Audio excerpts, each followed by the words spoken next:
Qu'est-ce qu'on va faire aujourd'hui? On va planter des rhubarbes. Alors vous allez me dire, des rhubarbes en plein mois d'août? Oui, je sais que ce n'est pas la meilleure période pour le faire. Alors il va falloir prendre quelques précautions. La meilleure période, évidemment, c'est à l'entrée de l'hiver, un petit peu avant, à l'automne on va dire, et ou alors au mois de mars. Bon, il se trouve qu'on est au mois d'août, on est entre les deux. Alors si on plante quand même des rhubarbes maintenant, parce que j'en ai trouvé là qui étaient à vendre en jardinerie et que je les trouvais intéressantes, justement j'avais besoin de remplacer les miennes. Alors je vais en semer, mais semer ça veut dire 3 ans hein, avant d'avoir des récoltes. Là, dans l'année prochaine, on doit commencer à récolter parce qu'on a du plan qui est déjà pas mal. Donc surtout bien arroser. Alors deux choses, deux précautions. On arrose bien les pots avant de les dépoter, ça c'est sûr, c'est important. On va faire des trous. Donc je vais vous montrer, on fait un trou. On leur laisse quand même 1 mètre à 1,50 m de développement. Donc vous voyez, ça c'est un bac qui est là, qui est disponible. Je me suis dit, je vais l'utiliser. Il me faut de la place. Donc ici, je vais faire un trou. Hein, vous voyez, ça c'est le premier trou que je vais faire. Ah, beau ver de terre d'ailleurs.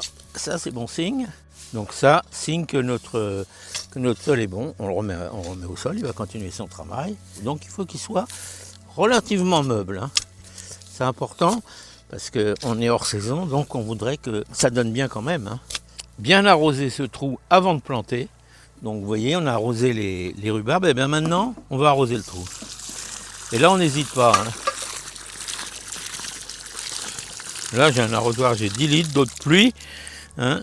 On va donc le mettre là. Donc un peu de terreau que j'ai à côté, que je vais mettre dans le trou pour justement que les racines puissent bien s'y développer dès le départ. Alors mon terreau il est sec. Alors comme il est sec, je vais le laisser s'imbiber et je mettrai encore peut-être un peu d'eau, même avant de planter, ce qui sera une bonne chose. Voilà, après on va pouvoir donc réhumidifier bien ce terreau et le trou. Ah oui, ça va peut-être faire un peu boueux, mais c'est pas grave. Il faut vraiment qu'il ne soit pas en manque de fraîcheur dès le départ. Hein. Donc ça va vite s'humidifier. Et ensuite, après, on va les ombrer, parce qu'on ne peut pas les laisser en plein soleil de ce temps-là. Et j'ai donc récupéré des caisses anciennes, là, vous voyez, qui sont comme ça.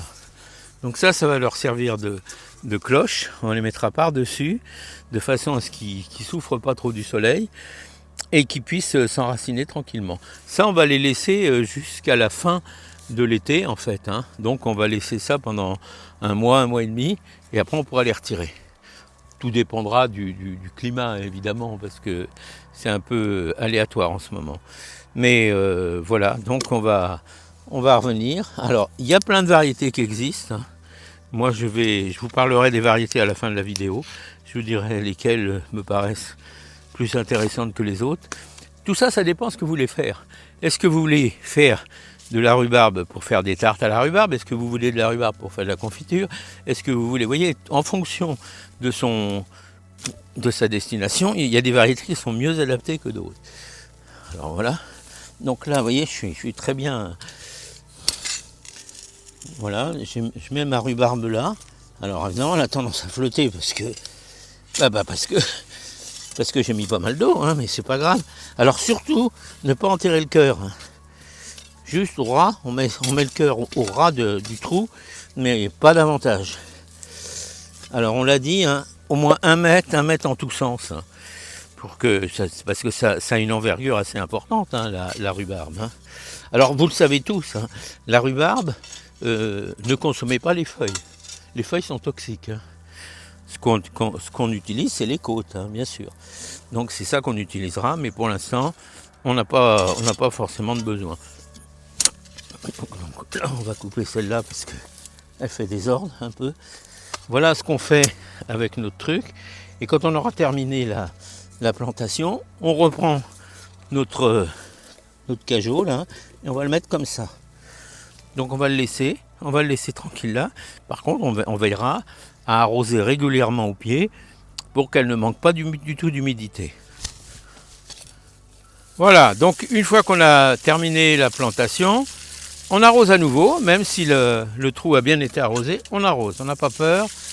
parce que là on va mettre, on va les couvrir comme vous le savez avec notre petite caisse là, et après on viendra arroser sur le côté, on arrosera comme ça. Peut-être que la pluie s'en chargera, mais pas vraiment. Donc l'idéal c'est ça, c'est de reprendre la caisse, hop, on va couvrir notre rhubarbe. Alors ici on a deux variétés différentes, mais on y vient après pour parler des variétés. Quel choix faire de variétés en fonction de tous les paramètres que l'on doit affronter, quoi. Donc voilà, donc là on a ça, on va reprendre notre plan comme ça, on met les feuilles dedans, et voilà, on est pas mal. Alors si on a de la paille ou du foin, on peut en mettre quand même autour, ça maintiendra la fraîcheur du sol. Donc c'est ce qu'on va faire, mais en attendant, vous avez compris la manœuvre, c'est pas compliqué du tout, mais il faut le faire, surtout si vous le faites à cette période, qui est une période qui n'est pas la période la plus favorable pour la plantation des rhubarbes, c'est vrai, mais c'est possible. C'est faisable. Juste à côté, dans un bac à côté, je viens d'y planter des salades il y a une semaine, mais ces salades-là, oui, même si ça supporte bien le soleil, ça supporte pas trop les canicules.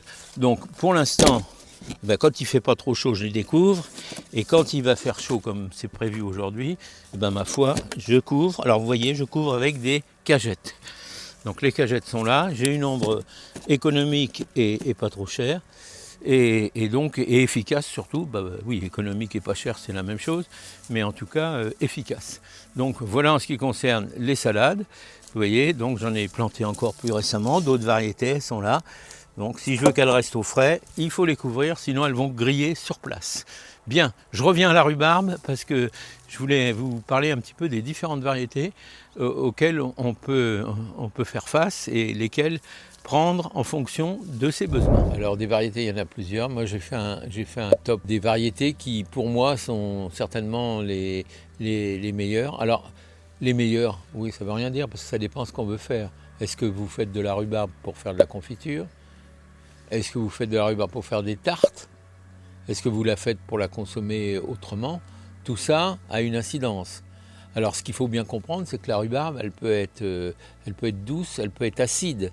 Et elle peut avoir aussi un compromis entre la douceur et l'acidité.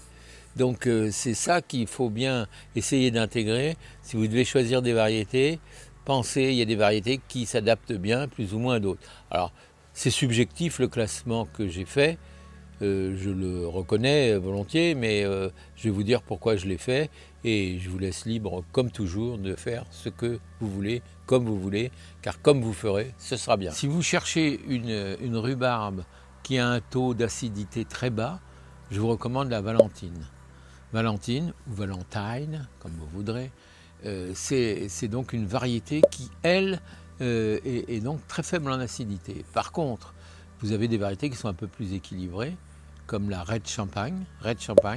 On dit que c'est un peu la meilleure des jardins, mais bon, ça aussi c'est subjectif, donc je ne peux pas vous dire ça, mais c'est bien. Sachez que dans certaines variétés, on fera plus de la confiture, et dans l'autre, on fera plus des tartes. Bon, c'est ce qu'on peut dire, c'est ce qu'on peut conclure.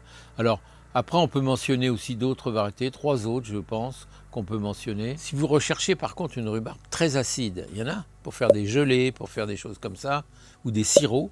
Certains recherchent l'acidité. Dans ce cas-là, je vous recommanderais la Goliath. La Goliath, elle, est certainement une des plus acides qui soit. Donc voilà l'histoire. Et puis il nous reste la reine des reines aussi, la Victoria. Donc la Victoria, elle, c'est la reine des jardins aussi, alors avec la Red Champagne, parce qu'elle combine un peu tous les avantages, et pour les côtes, et pour la tarte, la rhubarbe, la gelée, enfin on peut faire un peu tout ce qu'on veut avec. Et elle est très prospère, surtout, mais elle craint quand même les chaleurs extrêmes. Alors on me dira, en ce moment on est dans des chaleurs assez fortes, donc c'est pourquoi vous avez vu, je les ai plantés en les protégeant vraiment bien, et je vais garder cette protection jusqu'à la reprise totale. Après on va atteindre l'automne et tout, elles vont se redévelopper plus harmonieusement, c'est ce qu'on va attendre. Mais voilà ce que je voulais vous dire pour aujourd'hui. Alors j'espère que ça vous aura été utile, que si vous avez des questions qui concernent la rhubarbe, eh bien je vous remercie de me les poser sur au bas de cette vidéo, dans vos commentaires, et puis je vous y répondrai bien sûr. Et ce que je voulais vous dire d'autre, très important, jardinez, souriez, souriez, souriez, vous jardinez. Je dis les deux à l'envers, c'est pareil.